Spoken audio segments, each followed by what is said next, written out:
That's the number staring back at you before you've even had your breakfast. You didn't eat dessert, you didn't sneak at midnight snack. In fact, you haven't eaten anything for nearly 10 hours. So where did that sugar come from? Most people immediately blame the last night's dinner. But what if dinner isn't the real reason? What if your body has been quietly raising your blood sugars while you were asleep without you even realizing it? Today I'll walk you through 7 reasons why this can happen, which one are completely normal, which deserve a conversation with your doctor, and one mistake many people unknowingly make every single evening. If you have never met before, I'm Dr. Rehan Umar, consultant interventional cardiologist and diabetologist. One of the questions I hear most often from patients is, Doc, I didn't eat anything, so why is my morning sugar higher than yesterday? The answer is really as simple as people expected. Let's start with the explanation that surprises almost everyone. Factor number 1, the body's morning alarm clock. Imagine your body has its own alarm clock. Around 3 or 4 in the morning, long before you open your eyes, it begins preparing for the day ahead. Your brain needs fuel for that. Your muscles need energy. So your liver quietly releases some of its stored sugar into your bloodstream by the process known as glycogenolysis. It's a completely normal process. Doctors call it the dawn phenomenon. Now here's where things become interesting and a bit complicated. If your body responds well to insulin, that extra sugar is usually handled without much change in your blood glucose levels. But if insulin isn't working as efficiently as can happen with insulin resistance or type 2 diabetes, that same normal process may leave you waking up with a higher blood sugar reading, which means that number on your meter doesn't automatically mean you failed yesterday. Sometimes it's simply how your body responded overnight. But if your liver isn't the only explanation, what else could it be? Factor number 2, the dinner you already forgot. Many people focus on breakfast. Doctors often spend just as much time asking about dinner. Not because carbohydrates are bad, they're not. The question is how much, what kind, and when. Think about the 2 different evenings. One person finishes a balanced dinner at 6:30 p.m. Another eats a large plate of refined carbohydrates while watching television at 10 p.m. By morning, those 2 bodies may not be in the same place. As we get older, digestion, activity levels, and insulin sensitivity can all change. A meal your body handled easily 20 years ago may affect your overnight blood sugars very differently today. That's why many healthcare providers encourage looking for patterns rather than judging one meal. Some people even keep a simple notebook of dinner time, what they ate, and their fasting glucose the next morning. Over time, those patterns often become much more informative than any single reading. But food isn't the only thing working with while you're asleep. Sometimes the biggest clue has nothing to do with eating at all. Factor number 3, the missing piece most people never suspect: sleep. Let me ask you something. Have you ever had a week where nothing about your diet changed, but your morning blood sugar suddenly started spiking? For many people, the answer isn't found in the kitchen. It's found in the bedroom. Because while you're asleep, your body isn't simply turned off. Your brain is still working. Your heart is pumping. Your hormones are still working and communicating with every organ in your body. Now imagine sleeping only 4 or 5 hours a day, or waking up every hour without realizing it, or struggling with loud snoring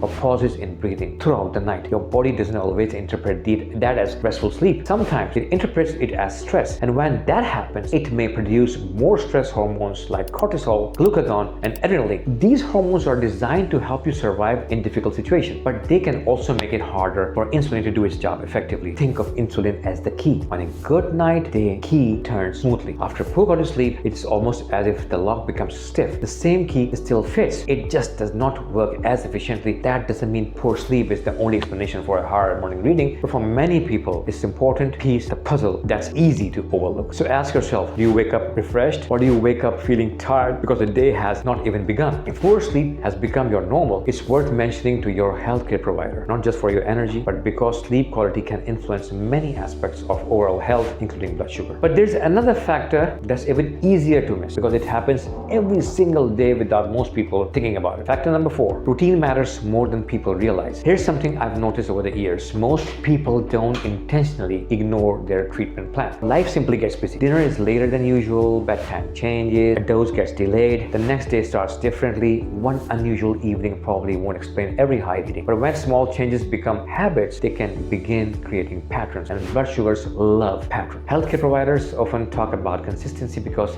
the body responds remarkably well to predictable routines. Regular meal times, regular sleep, regular activity, regular medication schedules. All of these pieces work together. There's something else many people don't realize. Some medications prescribed for completely different health reasons can also influence blood sugars. Not a reason to stop taking them. Far from it, it's simply another reason to keep your healthcare team informed whenever something changes. One of the most useful things you can bring to an appointment isn't perfect glucose number. It's a simple record. When your readings change, when your routine change, when you start new medication, those details often tell a much clearer story than memory alone. But even then, when medications stay exactly the same, tiny evening habits can quietly push that morning number higher. Factor 5. The small evening habits that add up. Here's something many people find surprising. Sometimes it's not one big mistake, it's several tiny ones. Individually, they don't seem important, but together they can create a pattern. Picture a typical evening, dinner is finished, you settle into your favorite chair, television is on, a handful of crackers, a bowl of cereal, a flavored yogurt, popcorns, maybe a glass of juice because sometimes healthier than soda. None of those choices automatically cause problems, but for someone already living with insulin resistance or diabetes, timing and portions may matter more than expected. Final thought: if there is one message I hope stays with you after today's video, it is this: a high morning blood sugar reading doesn't automatically mean you have done something wrong. If you like the video and the discussion, click the bell icon and subscribe for my video channel. See you soon in other subsequent videos with different topics. Thank you.